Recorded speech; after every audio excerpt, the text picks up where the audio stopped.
కూరగాయల వరకు అన్ని రసాయనాలతో పండించినవే. ఇవి తింటున్న జనం నిత్యం రోగాలకు గురవుతున్నారు. పూర్వం తిండికి ఇప్పటి ఆహార పద్ధతులకు ఎంతో తేడా కనిపిస్తోంది. అందుకని విజయనగరం జిల్లాలోని ఓ కుగ్రామ మహిళలు మళ్లీ పాత పద్ధతుల్లో ఆహారాన్ని అందించేందుకు నడుం బిగించారు. పంట పండించడంతో పాటు వినూత్న తరహాలో దాన్ని మార్కెటింగ్ చేయడంలోనూ ఆదర్శంగా నిలుస్తున్నారా గిరిజన మహిళలు. మంచి ఆరోగ్యం కోసం దంపుడు బియ్యాన్ని సరఫరా చేస్తూ స్వయం ఉపాధి పొందుతూ ఎంతో మందికి స్ఫూర్తినిస్తున్నారు. మరి ఆ విశేషాలేంటో ఇప్పుడు చూద్దాం.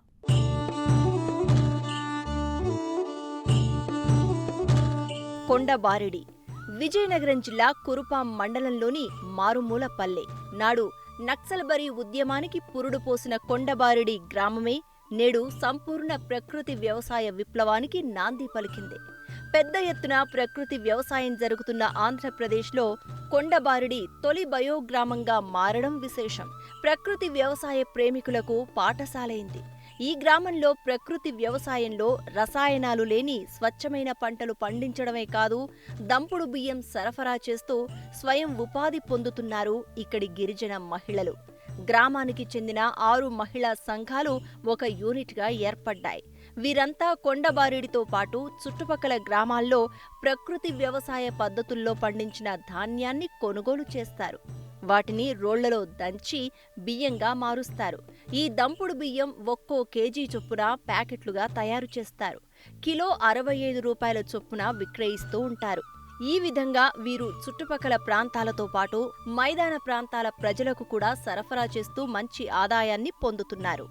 మా గ్రామంలో ప్రకృతి వ్యవసాయం ఎప్పటి నుండి స్థాపించామో అప్పటి నుండి ఆ ధాన్యాన్ని మా సంఘాల ద్వారానే కొనుగోలు చేసి ఆ దంపుడుగా తయారు చేసి మళ్ళీ ఆ బియ్యాన్ని మేము తింటూ బయట వాళ్ళకి కూడా అందిస్తున్నాం.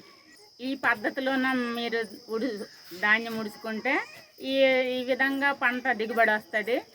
అలాగే మరి ఎటువంటి ఎరువులు వేయకుండా మన ప్రకృతి ఎరువుతోనే పండించుకుంటే మన ఆరోగ్యం కూడా బాగుంటుంది అన్న పద్ధతులు చెప్పారు.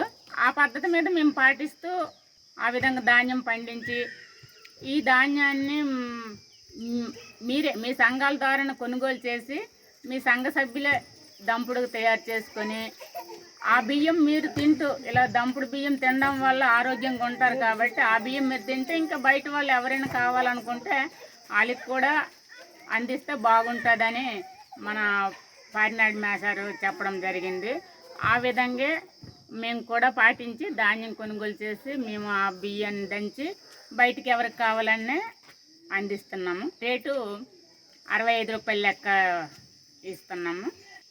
మనము దంపుడు బియ్యం తినడం వలన మనకి ఎటువంటి జబ్బులు కూడా రాకుండా ఉంటాయి. ఎందుకంటే మనం మిల్లు ఆడించుకుంటే పాలిష్ పెట్టేస్తారు, దానిలోనున్న పసుపు కలరు పొరపోతే మనకి బియ్యంలోనే విటమిన్ పోతుంది అన్నమాట. అందుకని చెప్పేసి మనం దంచుకుంటే ఆ పొర ఉంటుంది కాబట్టి కొన్ని జబ్బులు రాకుండా ఉండడానికి అవకాశం ఉంటుంది. దంపుడు బియ్యం కార్యక్రమం అంతా మా ఈ జడ్బిఎన్ఎఫ్ వచ్చిన నుండి మేము దంపుడు బియ్యము చేస్తున్నాము. అలాగే ఎలా చెయ్యాలి ఏడు చెయ్యాలి అనేది మేము ఒక మార్కెటింగ్ పెట్టుకున్నాము. మేము దంపుడు బియ్యం చేసాము. అలాగే బియ్యము 65 లెక్క అమ్మాము. దాంట్లో లాభం కూడా మాకు బాగా వచ్చింది.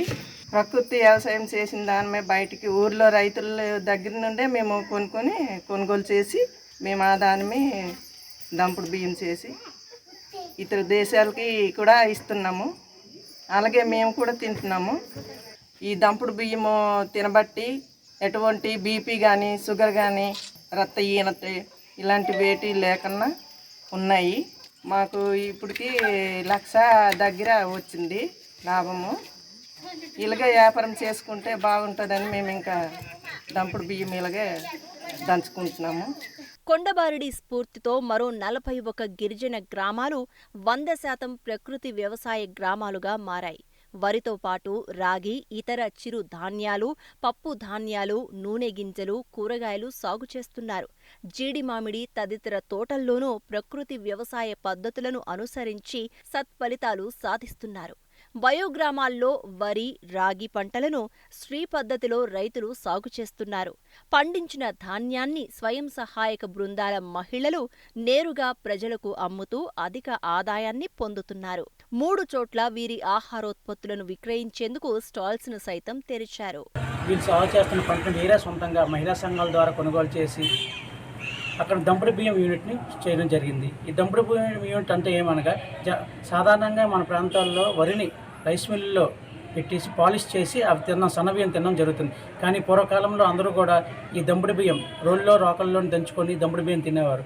ఈ దంపుడు బియ్యం తినడం వల్ల ఉపయోగం ఏమిటంటే దాని యొక్క పైపొరలో ఉన్న పోషకాలన్నీ కూడా మనకి మిషన్లో అయితే పోషకాలన్నీ పాడైపోతాయి. ఈ దంపుడు బియ్యం వల్ల పైపొర అన్నది సగం మాత్రమే ఓడి బియ్యంలో ఉన్న పోషకాలన్నీ కూడా ఉంటాయి. ఈ దంపుడు బియ్యం తినడం వల్ల మనకి బీపీ, షుగర్ లాంటి వ్యాధులు అనేవి రాకుండా ఉంటుంది. అదేవిధంగా షుగర్ లెవెల్స్ అనేవి తినడం వల్ల చాలా తగ్గుతూ ఉంటాయి. అదేవిధంగా మహిళల్లో వచ్చే కొన్ని అనారోగ్యాలను కూడా ఈ దంపుడు బియ్యం తినడం వల్ల మనము రక్షించుకోవచ్చు. ఈ మహిళా సంఘాల ద్వారా నాటడం వల్ల ఇంతకుముందు వాళ్ళు పండించే పంటలు చాలా తక్కువ రేటు మార్కెట్లో అమ్మేవారు. కానీ ఈ విధంగా మహిళా సంఘాలు అందరూ కలిసి ఒక సంఘంగా ఏర్పడి ఊర్లో పండించిన మొత్తం ధాన్యాన్ని వీళ్ళే కొనుగోలు చేసి వీరే దంపుడు బియ్యం కేంద్రాన్ని ఓపెన్ చేసి వీళ్ళే దాన్ని ప్రాసెసింగ్ చేసి దంపుడు బియ్యం తయారు చేసి కిలో 60 నుంచి 65 రూపాయల ద్వారా అమ్ముతున్నారు. దీనివల్ల వారికి ఆర్థికంగా లాభం జరుగుతుంది. కొండబారిడి సహా మొత్తం 93 బయోగ్రామాల్లోని 3,690 మంది రైతులు 10,455 ఎకరాల్లో రైతులు పూర్తిగా ప్రకృతి వ్యవసాయం చేస్తున్నారు. వీరంతా కాయకష్టం చేసుకునే చిన్న, సన్నకారు రైతులే. అంతా వర్షాధార సేద్యమే.